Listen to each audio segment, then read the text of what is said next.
విష్ణుదేవ ఆపు ఆపు నువ్వు పొగడతాడు. తిరుమల స్వామి అంతా భక్తిపరుడా ధర్మాత్ముడా నేను పరీక్షించదను.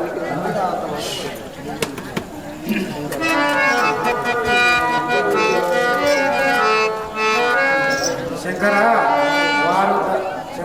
వాడు ధర్మము తప్పబోడు, భక్తిని విడువబోడు, వారిని గుర్తింప ఎవరి ధర్మం కాదు కదా శంకర.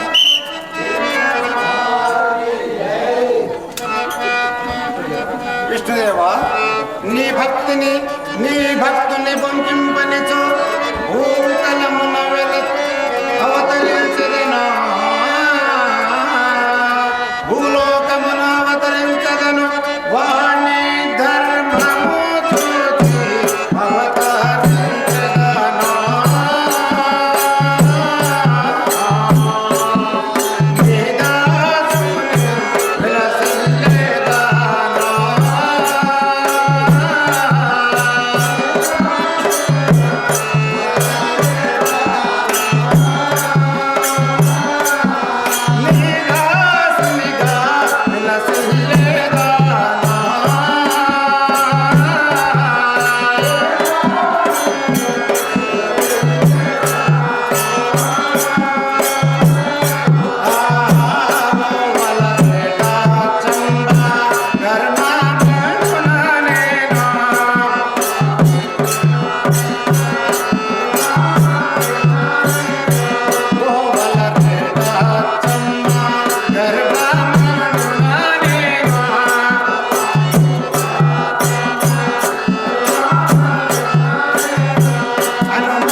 చాలు చాలు నీ పొగడతలు.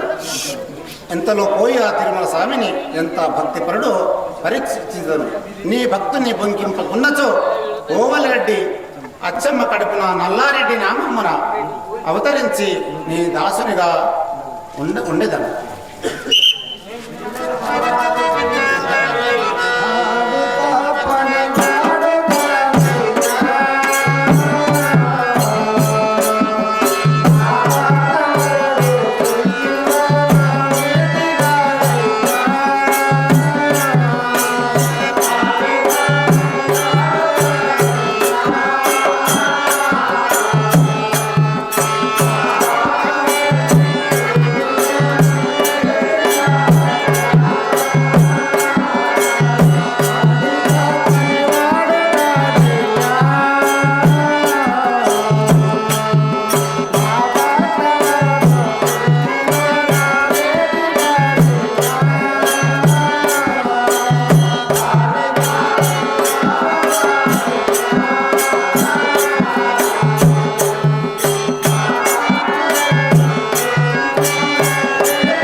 దాసప్ప గారు ఈ విష్ణుమూర్తికి 100 రూపాయలు కానుక సమర్పించినారు.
పంతులు ఓ అంత పంతులు ఏమేదో నాకు అర్థం కాలేదు. అర్థం కాలేదా? కాలేదు. వీళ్ళకంతా అర్థమవుతుందా? ఊళ్ళో కూడా అర్థమవుతలేదు. అర్థమవుతలేదా? లేదు. ఏం అర్థమవుతలేదా? దేవుడే దేవాలయము అంటున్నాడు. దేవుల దేవాలయం అని చెప్పి అంటున్నాడు. మరి అది అర్థం కాదు. ఎవరికి? తెలిసిన వారికి మాత్రమే. తెలిసిన వారికి. తెలియని వాళ్ళకి ఏం చేయలేము మన దగ్గర. తెలియని వారికి సిగచర్లన్నా వాళ్ళకు పోయి కంప కొట్టాలి. అయితే భూదేవి ఈ భూభారాన్ని మోయజాలక భూమి మీద పాపాత్మలు ఎక్కువైపోయినారు. మరి ధర్మం అనేటువంటి నశించిపోయింది. ఏమి చేయాలి ఈ పాపాలు ఎంతవరకు మోస్తుందని చెప్పి ఆమె భూభారాన్ని మోయలేదని చెప్పి ఏడుచుకుంటా అరణ్యంలో దుఃఖిస్తుంటది. అక్కడ దేశంచారి నారదుల వారు ప్రవేశించేసి తిరుగుతూ భూలోకానికి వస్తాడు. ఎవరు? నారదుడు. కైలాసాన్ని సత్యలోకం తిరిగి భూలోకానికి వస్తాడు. భూలోకానికి వస్తే ఇక్కడ భూదేవి ఆమె బాధ భరించలేక ఇక నేనేమి చేయదు. ఈ భూలోకంలో ఉన్నటువంటి మానవులందరూ కూడా మరి వాయువర్షం తప్పి అక్కాచెల్లెలను లేకుండా అన్నదమ్ములను లేకుండా నానా విధమైనటువంటి హింసలు మరి అడరాని మాటలు తల్లిదండ్రులను కూడా హింసిస్తున్నారు అని ఆమె మనములు భరించలేక శోకిస్తూ ఏడుస్తుంది అన్నమాట. అప్పుడు నారదుల వారు గ్రహించి ఓహో ఎవరో స్త్రీ అర్థనాదం వినిపిస్తున్నది నీ దగ్గర పోయి విచారించదని చెప్పి ఆమె సమీపానికి నారదుల వారు భూదేవి దగ్గరికి పోతారన్నమాట. ఆ భూదేవి అమ్మా భూమాత నీకు ఏం ఆపద కలిగింది? ఎందుకు శోకిస్తున్నావు? ఈ అరణ్యంలో ఒంటరిగా నీవు ఎందుకున్నావు అని విచారణ చేస్తారు. ఎవరు? నారదుడు. అప్పుడు మునివర్యా నేను ఏమని చెప్పుదు? ఈ నా యొక్క బాధ నీకేమని వర్ణించును? మరి భూభారం మోయగలక ఈ పాపాత్మను నేను మాత్రం మోయలేను. ఇక నా వశం కాకున్నది. ఎట్లయితే పంతులు ఎట్లయితే అన్నమాట ఇప్పుడు తిన్నమాట లేదంటారు. లేదు. ఎట్లయితుంది భూభారం మోయనికి? తల్లి ఒకటే తల్లి అందరూ మోస్తున్నదంటే మనము ఎంత ఉండాలి?